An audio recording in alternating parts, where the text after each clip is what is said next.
সে কোনোদিন আমাকে নিয়ে যাওয়ার চেষ্টাও করেনি। ওর সাথে কি আমার অনলাইনে ঝগড়া লাগছে যে অনলাইনে সমাধান হবে?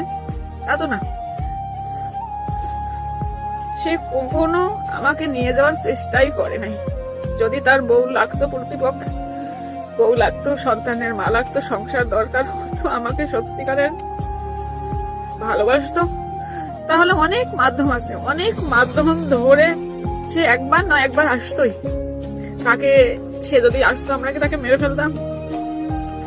ফেলতাম না তো। যার কোনো ওয়ে থাকে না, সে সবসময় চেষ্টা করে যায়, তার কাছে যাওয়ার চেষ্টা করে। কিন্তু না, কিন্তু এর আগে ঠিকই আসছিল সে। তখন কি জানেন, তখন বিথের কাছে টাকা ছিল, বিথের কাছে 15-20 লাখ টাকা ছিল, তো তাই তখন অনেক সাহস নিয়ে আসছিল। কিন্তু এখন তো দেখা যাচ্ছে যে বিথের কাছে আর টাকা নাই, তাই কখনো আসার প্রয়োজনও মনে করিনি। আর আমি যেটা ভাবছি যে আমার হাত দিয়ে কখনো এই ডিভোর্স হবে না, কারণ আমি দিতে পারবো না। তো সেটাই হয়েছে, তার কাছ থেকেই আসছে। ভালো হয়েছে, আল্লাহ যা করে ভালোর জন্যই করে, এই কথাটা সবাই মানতে হবে। আসল কথা আমাদের কপালে কি আছে, জন্ম মৃত্যু বিয়ে, এগুলো আমাদের কারোর হাতে নাই, ঠিক আছে? সবই তার হাতে, যা করে ভালোর জন্যই করে। আমরা যাই চাই না কেন সেটা কখনোই হয় না।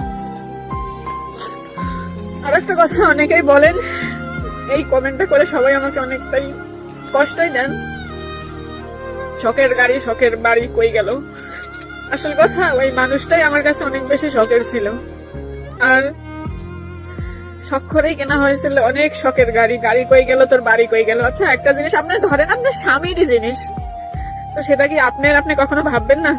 এই পরিস্থিতি, এই দিন আসবে, সেটা কয়জন মেয়ে জানে, কয়জন মেয়ের ভাগ্যে হয় বলেন? তো যাই হোক, আমার ভাগ্যে হয়েছে। পুরুষকে কখনো বিশ্বাস করতে নেই। আমি এখানে আসার পরও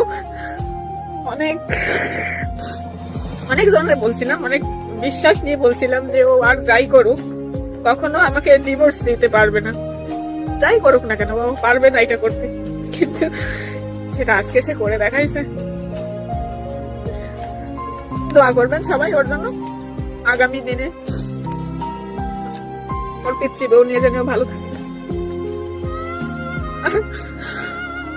আমি নেক্সট টাইম ওর কাছে গেছিলাম আমার আসলে বাচ্চাদের জন্য। এর আগে যখন ঝামেলা হয়েছিল, আমার কাছে অনেক টাকা পয়সা ছিল, ফ্যামিলির সবাই মানা করছিল ওর কাছে না যাইতে, তারপরও আমি গেছিলাম। শুধু আমার বাচ্চাদের বাবা লাগবে, তাদের জানি পরিচয় থাকে, তারা জানি এতিম না হয়ে যায়, সেজন্য।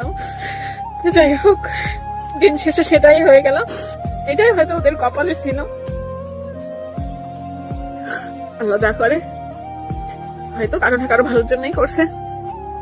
দোয়া করবেন সবাই।